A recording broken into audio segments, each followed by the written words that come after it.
Press conference है उसका मकसद ये है कि हमारे जो है इश्यूज स्टार्ट हुए हैं तकरीबन 2019 से, और इसमें जो है हमारे इश्यूज़ हुए हैं जाम असलम साहब के साथ, जो मतलब बिल्डर हैं और प्राइम सिटी के नाम से एक टाउन जो है वो काट रहे हैं। और वो हमारा जो स्टार्ट इशू हुआ है वो प्राइम सिटी जो है वो हमारा रकबा है जो इन्होंने हमसे परचेज़ किया, तो उसके बाद वहाँ पे हमारा मुआहदा हुआ और उसके तहत जो है 2 साल का जो है ना 2 साल की जो है वो टर्म जो है उसमें इसने पेमेंट हमें करनी थी।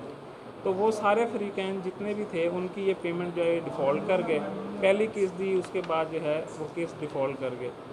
उसके बाद जी इन्होंने क्या किया, जब मनसूखियाँ दायर की, हमारे दावाजात चल रहे हैं कुछ इधर, और हमने स्टे लिया और हमारी ये पेमेंट नहीं दी इन्होंने, तो उसके बाद इन्होंने जनाब फ़ौजदारी मुकदमात में हमें मुलव्वस करना स्टार्ट कर दिया। तो उस पे जब अभी ये रिसेंटली एक बल्कि इन्होंने एफआईआर करवाई थी 117/21 थाना बगदादुल जदीद जो है वहाँ पर, तो वहाँ पे वकूआ भी बिल्कुल कॉन्फ्रेंस कर रहे हैं। उसका मकसद ये है कि हमारा डिस्प्यूट स्टार्ट हुआ 24/8/2019 को जाम असलम साहब से। तो उन्होंने जी हमसे प्रॉपर्टी परचेज़ की प्राइम सिटी टाउन बनाने के लिए, और जो ये खुरम पेट्रोल से पहले बन रही है वहाँ पे हमारे घर के बिल्कुल साथ ही हमारा रकबा था, तो वहाँ पे वो उन्होंने हमसे परचेज़ किया। उसके बाद एग्रीमेंट हुआ कि जी 5 मसावी के साथ तकरीबन 5 ही फरीक हैं, तो उसमें जो है इन्होंने हमें पेमेंट जो है करनी थी, साहब ने पेमेंट करनी थी 2 साल के अंदर। इन्होंने जो है पहली किस्त के बाद दूसरी किस्त डिफ़ॉल्ट कर दी। डिफ़ॉल्ट करने के बाद जो है इन्होंने जो है फिर एक सेटलमेंट हुआ, मुआहदा हुआ बिफ़ोर कोर्ट, एक हमने दावा किया था मनसूखी का, उसमें इन्होंने राज़ीनामा जो है वो किया। तो उसमें राज़ीनामे में इन्होंने कहा कि आप कोई भी पेमेंट जो डिफ़ॉल्ट होगी तो उसमें जो है मुकम्मल मुआहदा जो है मनसूख हो जाएगा। तो वो हम लोगों ने जब उसको राज़ीनामे के बाद जो ये हुआ आगे, जब एग्रीमेंट चला, इन्होंने एक नया चेक दिया एक फ़रीक को, तो बाकी जो है वो उनका चेक फिर से डिफ़ॉल्ट हो गया। उसके बाद इन्होंने क्या किया, इन्होंने जी हमें जो है डराना धमकाना और धमकियाँ देनी, और ये कहा कि जी दावा उठाएं आप लोग, और जो है वरना मैं मुख्तलिफ़ फ़ौजदारी मुकदमात में जो है आपको मैं मुलव्वस कर दूँगा। तो हमने तो मुकदमात, हम तो एक जो है लीगल तरीके से हम चल रहे हैं, अपनी एक लड़ाई लड़ रहे हैं। तो इन्होंने क्या किया, इन्होंने जो है 117/21 मुकदमा नंबर है थाना बगदादुल जदीद में, इन्होंने खुद साख्ता एक हमला करवाया, कातलाना हमला, जो बिल्कुल टाउन में ही करवाया, जो रकबा है हमारे घर के बिल्कुल साथ ही रकबा है उसी में। तो वहाँ पे इन्होंने जो है अपने एक गार्ड को जो है वो फायर मारा। उसके बाद इन्होंने जनाब अपना एक और बंदा था जो इनका मैनेजर था कोई, उसको इन्होंने ख़ुद ज़ख्मी करवाया, कंधे पे उसने ख़ुद ब्लेड मारे। तो और साथ एफआईआर दर्ज करवा दी कि इन लोगों ने जो है मज़र जोया और नॉमिनेट किया उनको। हमारा उसमें नाम नहीं था, हमें तो बल्कि था शुबा था हमें कि ये हमारा नाम डालेगा, लेकिन इसने नहीं डाला। लेकिन उसी एफआईआर की बेस पे जो है इन्होंने हमें जो है वो थ्रेट दिया कि अगर आप दावा नहीं उठाएंगे तो इस एफआईआर में नामालूम की जगह हम आपका नाम डलवा देंगे, और इस तरह करके। तो उससे रिलेटेड फिर हमने एक 22 से दायर की गुलाम हुसैन बिंडर साहब की कोर्ट में, और जो है उसमें डायरेक्शन ली कि किसी भी एफआईआर में गलत में हमारा नाम ना डाला जाए, क्योंकि इसमें हमारी कोई भी रोल नहीं है। तो और ये है भी खुद साख्ता, तो इसने खुद जो है ये करवाया। तो उसके बाद कुछ टाइम बाद ही जो है वो जो नॉमिनेटेड 2 बंदे थे, मज़र जोया साहब और जो हैं हसनैन जोया, जो इनके रिलेटिव हैं, उनका जो है वो अब इनका जो है गार्ड, जिसका मेन जो है इन्होंने कहा था कि उसको फायर लगा है, उसी गार्ड ने इनका पोल खोल दिया, और उसमें जो है उन्होंने जो है सारा किया कि जी ये जो है इसने खुद साख्ता खुद किया था, फायर इसने खुद मारा मुझे, गाड़ी पे जो है इसने खुद फायर किया है। उसके बाद इसने कहा जी इन लोगों को जो है वो इन्वॉल्व किया जाए, जिसमें मज़र जोया और हसनैन जोया थे। जब उनका निकल गया तो उसके बाद जो है इसने कहा कि जो हसीब नाम का है, और हमारा बिल्कुल इनके तो ऑफिस के साथ हमारा घर है, और रकबा जो है इसने सिर्फ इस वजह से कि हमारे दावाजात चल रहे थे तो उसमें इन्वॉल्व करने के लिए इसने जो है हमें वो किया, और एफआईआर में इन्वॉल्व करने की इसने कोशिश की। वो सारा जो है वो डिटेल जो है वो उसने बता दिया। बाकी एक मेहर जो है सयाल साहब भी हैं, उनका भी इसने जो है नाम इन्वॉल्व करने की कोशिश की, तो वो बुरी तरह ये नाकाम हो गए। और इस तरह ये ऐसे ही फौजदारी मुकदमात में हम इन्वॉल्व करने की कोशिश कर रहे हैं, थ्रेट्स हमें रेगुलर दे रहे हैं ये। और हम जो है बड़ा वो जो है अभी हम तो बल्कि लीगली एक अपना लड़ रहे हैं, क्योंकि ना ये पेमेंट दे रहे हैं, ऊपर से टीएमए से रजिस्टर्ड भी नहीं है टाउन।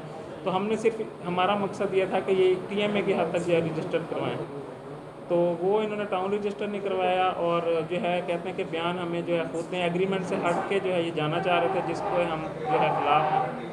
तो वो चीज़ जो है ये चाह रहे हैं कि जी हम एग्रीमेंट से हट के करें, जिस पर हम नहीं गए, हमने दावा जात की है, पेमेंट डिफ़ॉल्ट की इन्होंने, तो हम मनसूखी में, सारे फरीक ही मनसूखी में है। तो ये सारों के ख़िलाफ़ अब कभी कहीं दरख्वास्त देते हैं तो कभी कहीं, और हमें तो जान का खतरा, पूरी हमारी फैमिली को थ्रेट्स दे रहे हैं ये। तो काफ़ी ख़तरनाक, इनके काफ़ी थानों में मुकदमात भी चल रहे हैं, FIR की कॉपी मौजूद हैं, और वो भी जो है प्रेस कॉन्फ्रेंस के बाद मैं जो है आपको दे सकता हूँ। तो काफ़ी थानों में, जैसे थाना बगदाद हो गया, थाना समासट्टा हो गया, इस तरह काफ़ी और भी थाने कैंट हो गया, उसमें भी इनकी FIR जो है इनके ख़िलाफ़ है। तो ये जो है काफ़ी ज़्यादा थ्रेट्स की वजह से हमारी जो फैमिली है वो काफ़ी डेंजर में है, और रेगुलर थ्रेट्स आ रही हैं हमें। तो जो है बाकी FIR जो है ये तो बल्कि इन्हीं के खिलाफ हो गई, क्योंकि जो गार्ड था उसने पूरा बयान दे दिया, पुलिस को भी बयान दे दिया, और मीडिया में भी उसने जो है प्रेस कॉन्फ्रेंस करके सारा बता दिया है कि उनका क्या इशू जा रहा है। और यहाँ पर जो है हमारे मुकदमात जो है यामीन साहब की कोर्ट में चल रहे हैं, और स्टे भी है, जो प्रॉपर्टी है उसमें स्टे भी जा रहा है, और स्टे चल रहा है प्रॉपर्टी से रिलेटेड। तो इनका के एग्रीमेंट में ये लिखा है कि ये पहले टीएमए की हद तक पेमेंट क्लियर होने से पहले टीएमए के बयान लेंगे, और फिर जो है वो बयान हमसे आगे अपनी हद तक लेंगे। तो ये फिर इन्होंने फाइलों पे जो है प्लॉट्स बेचना शुरू कर दिए। नैब में भी इनके खिलाफ केसेस चल रहे हैं, ये इधर कॉपी भी है मेरे पास, तो वो भी इनके खिलाफ चल रहे हैं केसेस न्यू सेटलर टाउन से रिलेटेड। तो बाकी जो है ये सारा फाइलों पे जब हमने काम रुकवाया, लोगों को कब्ज़ा दे रहे थे, और लोगों ने भी अब लोगों के से लाखों रुपए पेमेंट बटोरी हुई है इन्होंने। और वो जो पेमेंट बटोरने के बाद इन्होंने जो है उनको अब कोई भी रिलीफ ना दिया, ना कब्ज़ा, क्योंकि जब मालिक ही नहीं है तो ये उनको कैसे बयान दें।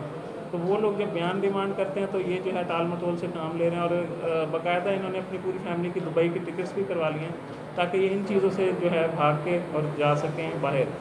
और जो मुकदमात हैं, अब बल्कि ये जो रिसेंटली FIR 117/21 की है तो थाना बगदाद की, उसमें भी अब ये बुरी तरह फंस चुके हैं। इंशाल्लाह जो है वो भी FIR, हम तो हमारी तो यही है कि इनके खिलाफ़ सख्त से सख्त कार्रवाई की जाए, क्योंकि ये ब्लैकमेल करते हैं लोगों को, और काफ़ी ज़्यादा इनके खिलाफ़ केसेस भी हैं। तो इसकी जो है वो सुनवाई की जाए, और जो है जो हम लोगों के जो खिलाफ ये जो फौजदारी मुकदमात में इन्वॉल्व करने के चाह रहे हैं ये, तो उसका भी जो है ये वो किया जाए, ताकि कोई हायर अथॉरिटी जो है वो इस चीज़ को कवर अप कर सके, और हम लोगों की जो है वो करें। तो हमारा तो यही मकसद है कि जो प्रेस कॉन्फ्रेंस का, कि हमारी जो है आवाज़ आप लोगों के थ्रू जो है हायर अथॉरिटी तक पहुँचे, और हम लोगों को जो है इंसाफ मिले। बाकी कोर्ट्स में तो हम जो है चल रहे हैं हारून बशीर साहब हमारी बात की इंतहाई मोअज़्ज़िज़, इंतहाई काबिल एहतराम और इंतहाई सीनियर मेंबर थे। तकरीबन आधी बार इस वक्त जो है वो उनकी शागिर्दों पर मुहित है, जो उनसे वकालत सीख कर इस प्रोफेशन में अपनी सर्विसेज दे रही है। अल्लाह पाक उनको करवट करवट जन्नत नसीब करे, वो वफ़ात पा जाए।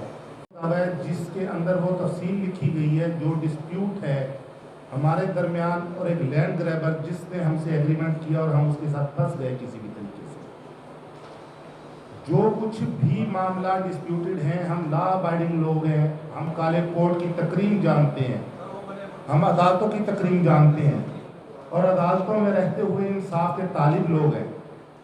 अदालत चाहे हमारे दावे को डिग्री कर दे, अदालत चाहे हमारे दावे को खारिज कर दे, लेकिन अगर कोई कब्जा माफिया, कोई लैंड ग्रैबर हमें ब्लैकमेल करेगा, हमारे खिलाफ किसी भी दूसरे इदारे के साथ मिलकर 2 नंबर मुकदमात के इंदराजात करवाएगा, अगर वो किराए के बदमाश या गुंडे लेकर हमारे घरों पर या हमारे बच्चों पर हमले करवाने की कोशिश करेगा, तो ये पूरी बात किसी न किसी मकाम पर जाके रास्त इक़दाम करने पर मजबूर होगी।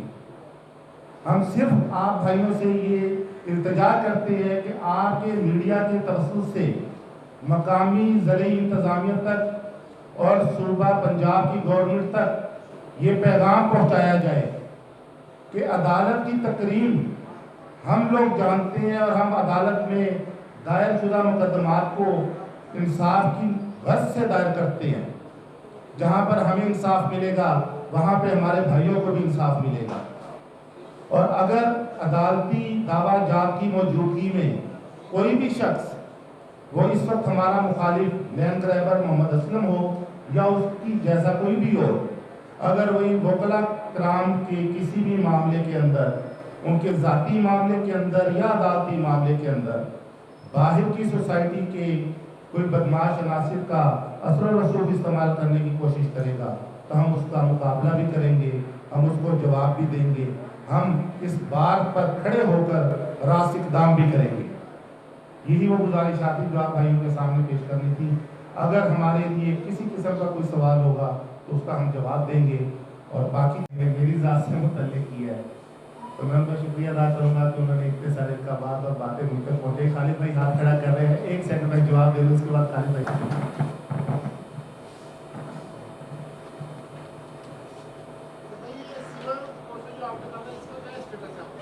सर ये मनसूखी में है और इसके जो है अब 80% के करीब लैंड बेच भी चुके हैं। तो अगर वो लोग जो है वो सारे जो है, ये तो सिर्फ हमारा मसला है और यहाँ पे भी आपको पता है प्रॉपर्टी से रिलेटेड मैटर्स में, तो ये तो फिर बाद में लोग भी इसमें बहुत ज़्यादा इन्वॉल्व हैं। ये तो पब्लिक बेच के चला भी जाता है तो आप खुद समझदार हैं कि लोग कहाँ जाएंगे।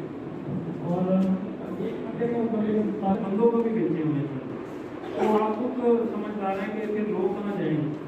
हम तो मालिक हैं, हम तो जहाँ तक प्रोटेस्ट करें एग्रीमेंट हुआ था, बाकी 87 कनाल 17 मरले पे एक्स्ट्रा इन्होंने कब्जा किया हुआ, उसका इनके पास एग्रीमेंट नहीं है। जो मतलब तकरीबन 76 कनाल में से 87 कनाल 17 मरले में से 76 कनाल निकाल दे, बाकी एक्स्ट्रा है जो इनके पास कब्जे में है, उसका इनके पास एग्रीमेंट बिल्कुल भी नहीं है। और एग्रीमेंट जो हुआ था तकरीबन 16 करोड़ और कुछ लाख का एग्रीमेंट है ये, और उसमें से जो है 16 करोड़ कुछ लाख में से इन्होंने जो हमें हर फरीक तकरीबन 5 फरीक हैं, इसमें किसी फरीक की इसने पेमेंट मुकम्मल नहीं दी है। पहली पेमेंट दी है, दूसरी पेमेंट का टाइम लिया, तीसरी पेमेंट देनी थी वो भी डिफ़ॉल्ट कर गया। ये हर फरीक की पेमेंट डिफ़ॉल्ट कर गया, किसी फरीक की अप टू डेट जो है एग्रीमेंट के मुताबिक पेमेंट नहीं है। और इसकी मालियत जो है आपको जैसे बता दिया कि तकरीबन 16 करोड़ से कुछ ऊपर है थोड़ी सी इसकी जो प्रॉपर्टी जो मालियत है 76 कनाल की। 76 कनाल के अलावा जो जगह है उसकी अभी जो है वो ना एग्रीमेंट हुआ, ना उसकी कोई मालियत जो है अभी डिसाइड हुई हुई है। तो वो एक्स्ट्रा लैंड है जो इन्होंने वो भी कब्ज़ा किया हुआ अपने कब्ज़े में, इलीगल है वो, और इन्होंने बिल्कुल उसका कोई किसी फरीक के साथ भी एग्रीमेंट नहीं है प्रॉपर जिसको कहते हैं। बाकी एक्स्ट्रा जो है वो ज़मीन जो है वो 87 कनाल में से 17 मरले से 76 कनाल का एग्रीमेंट है बस। बाकी क्वेश्चन आप